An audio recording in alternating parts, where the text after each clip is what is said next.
الحمدللہ رب العالمین والصلاة والسلام علی اشرف الانبیاء والمرسلین نبینا محمد وآلہ وصحبہ اجمعین، اما بعد۔ ابن قیم اپنی کتاب مفتاح دار السعادہ، جس پر ہم رمضان کی مجالس رکھ رہے ہیں، اس میں علم کے دو ذریعے بتاتے ہیں۔ ایک ذریعہ علم کا آپ کے سامنے جو خدا کی کائنات ہے وہ ہے، اور دوسرا خدا کی تنزیل۔ کہتے ہیں کہ دونوں ہی کو قرآن مجید میں اللہ رب العزت کی آیات قرار دیا گیا ہے۔ آیات کا مطلب وہ نشانیاں جن کے ذریعے سے آپ اصل حقیقتوں تک پہنچتے ہیں۔ آیا کا معنی ہی یہ ہے۔ تو دو قسم کی آیات آپ کے سامنے اللہ رب العزت رکھتا ہے اللہ رب العزت تک پہنچنے کے لیے۔ ایک ہے آیات جو آیات کونیہ کہتے ہیں، کائناتی نشانیاں، سورج، چاند، ستارے، زمین، آسمان، زمین کے اندر چھپے ہوئے خزانے، کرشمے، وجود کائنات کا، انسان کی تخلیق، زندگی،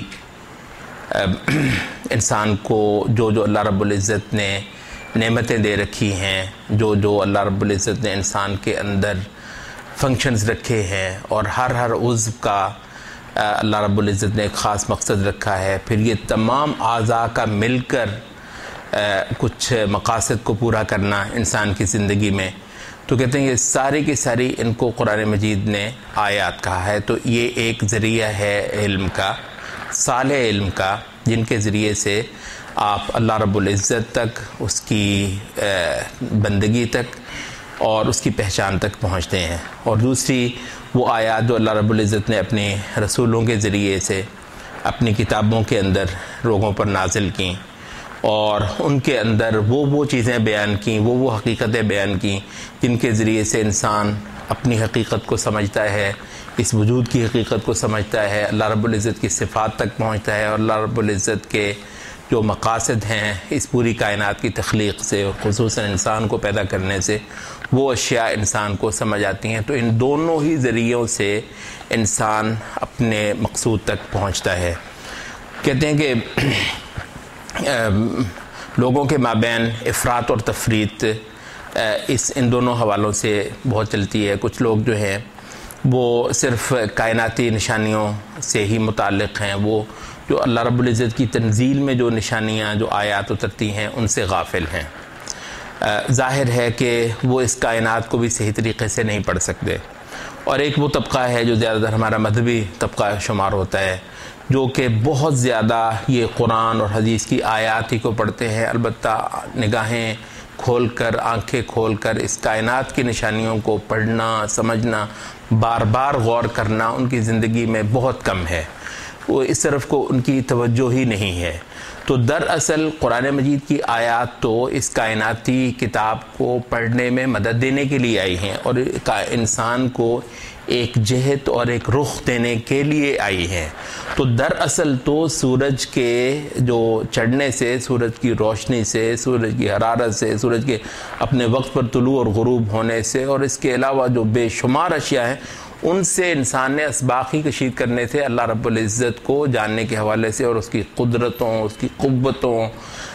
اور اس کی حکمتوں کو جاننے کے حوالے سے۔ تو یہ لوگ جو ہیں بہت زیادہ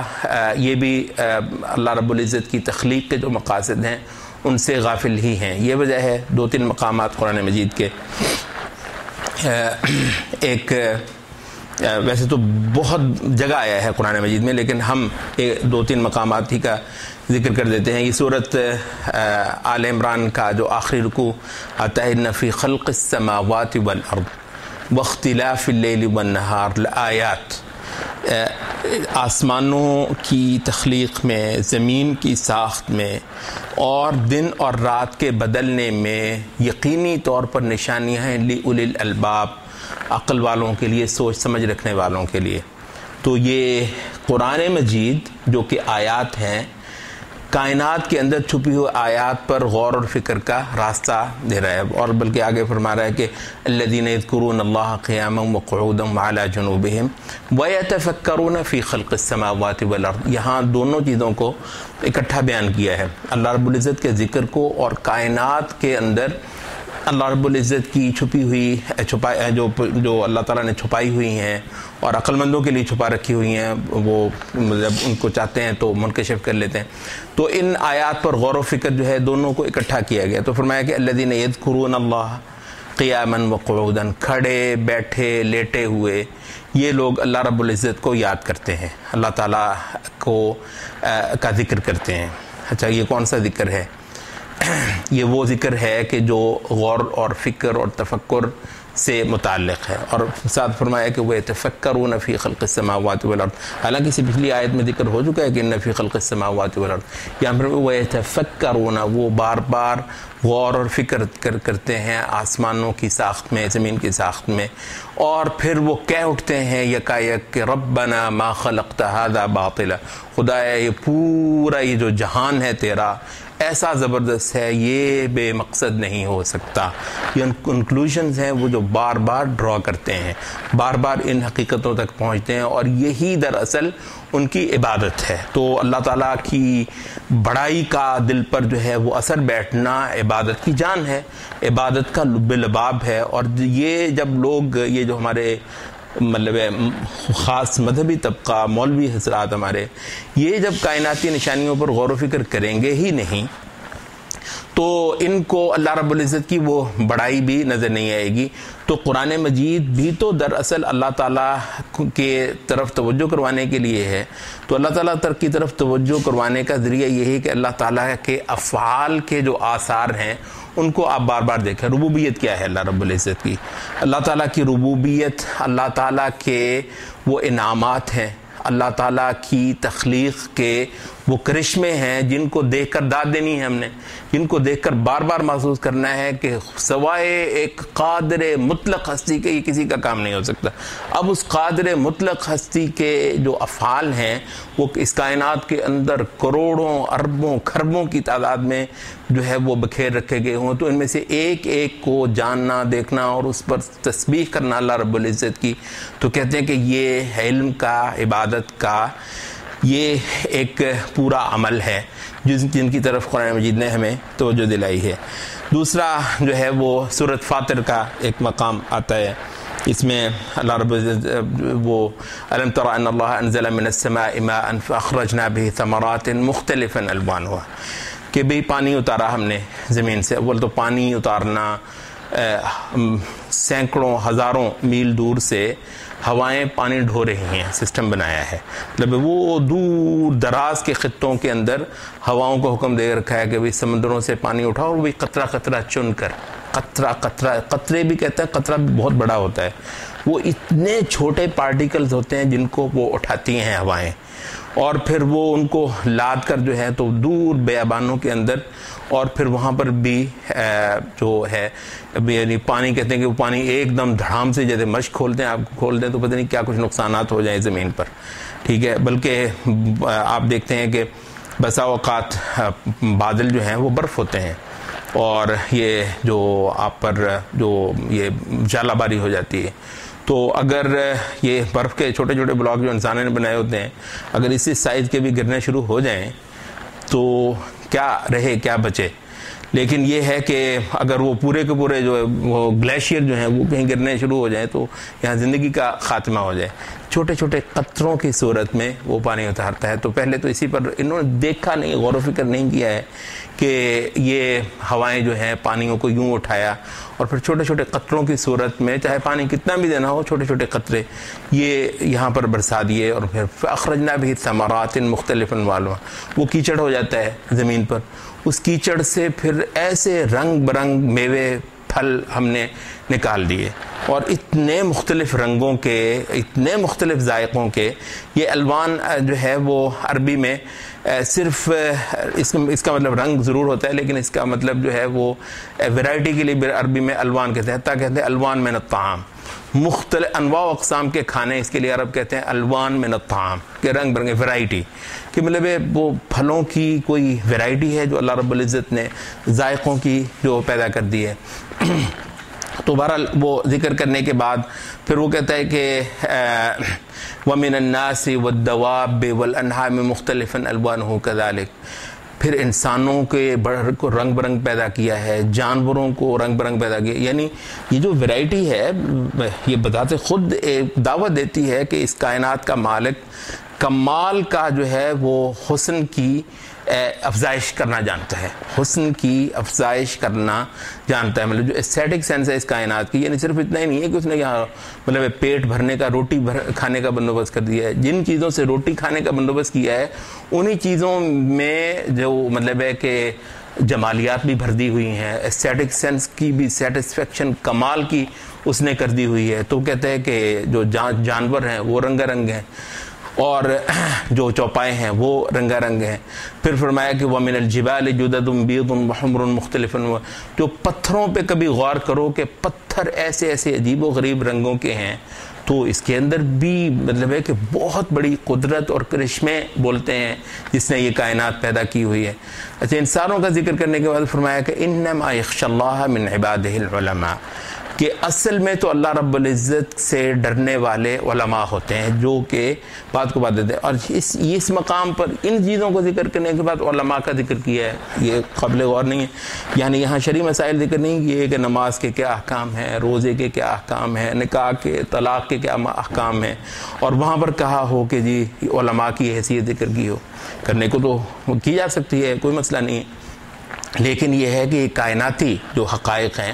ان کی طرف کو بہت زیادہ غور اور توجہ کروانے کے بعد فرمایا کہ اللہ رب العزت کی تو جو صحیح پرستش کرتے ہیں اس کا مرتبہ، مقام، اس کو جاننا اور اس کی ہیبت محسوس کرنا، خشیت یہی ہے نا، تو یہ چیز بدرجہ اتم ان لوگوں میں پائی جاتی ہے جو علماء ہوتے ہیں، جو علم کو جانتے ہیں۔ تو دراصل یہ وہ علماء ہیں جو اس کائنات کو قرآن کی نظر سے پڑھنا جانتے ہیں، اور بار بار ان کا یہ عمل ہوتا ہے، اور ہر چیز میں وہ شہادتیں اکٹھی کرتے ہیں اللہ رب العزت کی خدائی کی، اللہ رب العزت کی کبریائی کی، اس کے کرشموں کی اور اس کے معجزوں کی اور اس کے قادر مطلق ہونے کی۔ ان چیزوں کو جمع تو مطلب جگہ جگہ پر پھر آپ تسبیح کرتے ہیں۔ تو انسان کا تسبیح کرنا، آپ قرآن مجید اگر پڑھیں تو بسا اوقات تو انسانوں نے جو شرک کیا اللہ تعالیٰ کے ساتھ تو اس کے ساتھ تسبیح کا تعلق ہے، اور بسا اوقات اللہ رب العزت نے جو کائناتی جو حسن پیدا کیا ہے، جو آسانیاں پیدا کی ہیں، جو لذتیں، ذائقے پیدا کیے ہیں، تو ان کے حوالے سے بھی قرآن مجید ایک تسبیح کی دعوت دیتا ہے۔ تو کہتے ہیں یہ دو کتابیں ہیں، ایک کائنات کی کتاب ہے اور ایک تنزیل کی کتاب ہے۔ یہ دونوں کتابیں جو لوگ پڑھتے ہیں تو وہ دراصل اللہ رب العزت کی عبادت کرتے ہیں، وہ دراصل اللہ تعالیٰ کو پوجتے ہیں، اور ان کو لطف آتا ہے اس دنیا کے اندر جینے کا اور دنیا کو جاننے اور پہچاننے کا۔ تو جن لوگوں نے یہ صرف کائناتی آیات کی طرف توجہ دی وہ لوگ بھی حق تک نہ پہنچ پائے، کیونکہ ان کو تنزیل کی جو نشانیاں تھیں وہ ان کے پاس نہیں تھیں، ان پر انہوں نے غور نہیں کیا۔ اور جن کا خیال ہے کہ وہ صرف قرآن مجید کی آیات کو اور احادیثی کو رٹ کر اور صرف انہی کے جو ہے وہ مطالب اور معانی کو یاد کر کے تو وہ اللہ رب العزت کو صحیح پہچان جائیں گے، تو وہ بھی بہت بڑی غلطی پر ہیں۔ تو یہ جب دونوں ہی کتابیں مطلب اکٹھی ہوتی ہیں یا دونوں ہی ایک کتاب بن جاتی ہیں، اس کے دونوں صفحے آپ کے آمنے سامنے ہوتے ہیں، تو اس صورت میں آپ علم کے صحیح جو ہے وہ مقاصد پورے کرتے ہیں۔ تو فرمایا کہ یہ دونوں جو ہے ایک آیات ان کو ہم مشہودہ کہتے ہیں، آیات جو کہ جن کو آپ مشاہدہ کرتے ہیں ان کو ہم دونوں کو ہی قرآن مجید نے کہا کہ وَمِنْ آیَاتِهِ اللَّيْلُ وَالنَّهَارُ وَالشَّمْسُ وَالْقَمَرُ۔ اچھا، سورۃ الروم میں بار بار آئے وَمِنْ آیَاتِهِ خَلْقُ السَّمَاوَاتِ وَالْأَرْضِ وَمِنْ آیَاتِهِ أَنْ خَلَقَكُم مِّن تُرَابٍ۔ اس کی نشانیوں آیات میں سے یہ ہے کہ اس نے تمہیں مٹی جیسی بے جان چیز سے پیدا کر ڈالا۔ وَمِنْ آیَاتِهِ مَنَامُكُم بِاللَّيْلِ وَالنَّهَارِ وَابْتِغَاؤُكُم مِّن فَضْلِهِ۔ اس کی آیات میں سے ہے رات کو تمہارا سونا اور دن کے اندر تمہاری جفا کشی کرنا، پورا جہان جاگ جاتا ہے دن کے اندر اور پوری رات کو پورا جہان جو ہے وہ سویا پڑا ہوتا ہے۔ تو یہ اللہ رب العزت کی آیات میں سے ہے۔ اور یہاں تک فرمایا کہ واختلاف السنتکم والوانکم، تمہارے جو ہے مختلف رنگ اور مختلف بولیاں، زبانوں کی جو تنوع ہے، تو یہ بھی اللہ رب العزت کی آیات میں سے۔ آپ یہ دیکھتے ہیں کہ ان کو آیات کا ہے، تو یہ ہے آیات مشہودہ، وہ آیات جن کا مشاہدہ کیا جاتا ہے، اور دوسری ہیں آیات مقروءہ یا آیات مطلوبہ، قرات ہونے والی یا تلاوت ہونے والی آیات۔ تو یہ تو اصل مہربانی ہے اللہ رب العزت کی کہ ان کے دم سے ہمیں کائنات کو بھی دیکھنا آیا، ورنہ بہت بڑے بڑے سائنٹسٹ ہیں وہ ہدایت سے محروم رہتے ہیں۔ یہ حقیقت یہ ہے، یہ امام نے قیم نے یہ جو کتاب لکھی، اس کے بعد یہ ان کے اصل میں کچھ مقدمات تھے، اس کے بعد کوئی تقریباً آپ یہ سمجھ لیں کوئی 150 صفحہ 200 صفحے کے قریب انہوں نے اس وقت تک کی جتنی کوئی موٹی موٹی جو سائنٹیفک انفارمیشن ہوتی ہے نا، انسانوں کی تخلیق سے لے کر انسانی اعضاء کے وظائف تک، اور پھر زمین کے بہت سارے آسمانی اور یہ جو فضا سے متعلق، یہ چاند سورج ستاروں سے متعلق، حیوانات سے متعلق بے شمار جو بھی سائنٹیفک جو بھی انفارمیشن اس وقت تک اویلیبل تھی، ان کو ایمانی نظر سے دیکھنا اور ان پر غور و فکر کرنا، صرف اس وجہ سے کہ قرآن مجید کا ایک بہت بڑا مضمون ہے یہ۔ اس پر یہ کتاب مطلب ہے کہ اس کا کتاب کا انگریزی میں ٹرانسلیشن ہوئی ہے، تو یہ ذرا کوشش کیجیے گا وہ ہم لے کر ان کو بھیج دیں، ہمیں ویسے چاہیے تو پہلے سے بھیج دیتے، تو ہمارے پاس ظاہر ہے کہ وقت نہیں ہوگا، اور پھر ویسے ہونا تو یہ چاہیے کہ ان چیزوں کو مطلب صحیح طریقے سے پڑھانے والا کو بندہ سائنٹسٹ ہو، میں سائنٹسٹ نہیں ہوں، تو حقیقت یہ ہے کہ اتنے مزے اور لطف کے انداز میں وہ جو ہے نا انہوں نے پوری جو انفارمیشن ہے اس کے اندر ایمان بھر دینا۔ اس کے بعد ہم حقیقتاً یہ کہتے ہیں اگر آپ یہ سارا ابن قیم کا پڑھ لیں، اور ہم تو خیر ان مجالس میں بس ٹائم نہیں ہوگا، ہم اس کو اسکپ کرنے جا رہے ہیں، تو اس کے بعد حقیقتاً یہ ہوتا ہے کہ سائنس کی تعلیم اگر ایمانی نظر سے پڑھائی جائے تو پوری کی پوری سائنس جو ہے توحید ربوبیت بن جاتی ہے۔ پوری سائنس کی تعلیم اللہ رب العزت کے افعال کا مطالعہ، ایسا ہی ہے نا، تو اللہ رب العزت کے افعال ہی دراصل اس کی ربوبیت ہے، جو کہ خود بخود اللہ تعالیٰ کی عبادت کو دلوں کے اندر پیدا کر لاتی ہے۔ اللہ تعالیٰ کی ربوبیت پر زیادہ سے زیادہ توجہ دی جائے تو اللہ تعالیٰ کی الوہیت، اس کی عبادت، اس کا خوف، اس کی خشیت، اس کی طلب، یہ سب کے سب خود پھوٹتے ہیں دلوں کے اندر، خود پیدا ہوتے ہیں، جو کہ ایک بالکل صحیح طریقہ ہے قرآن مجید کا۔ تو آپ یہ دیکھ لیجئے کہ مطلب کہ کہاں یہ کہ وہ سائنس ہمارے ہاں ملحد پیدا کرتی ہے، اور کہاں یہ کہ سائنس کی تعلیم جو ہے پوری کی پوری ایمان کی تعلیم بن جاتی ہے اگر وہ قرآنی انداز اس میں اختیار کر لیا جائے۔ تو بہرحال اب ہم اس کے بعد اس کے دوسرے حصے کی طرف چلیں گے انشاءاللہ کل سے۔ تو یہ دراصل کلائمیکس انہوں نے سارا کچھ جو ہے یہاں تک پہنچانے کے لیے اٹھایا تھا کہ اس کے بعد انہوں نے پھر ایک ایک چیز پر غور اور فکر کرنا سکھایا ہے۔ تو یہ تعلیم کتاب اگر کوئی پڑھے غور و فکر سے تو انشاءاللہ اس کو بہت اچھا منہج مل جائے گا موجودہ علوم کو پڑھنے کے لیے بھی۔ اقول قولی ھذا واستغفر اللہ۔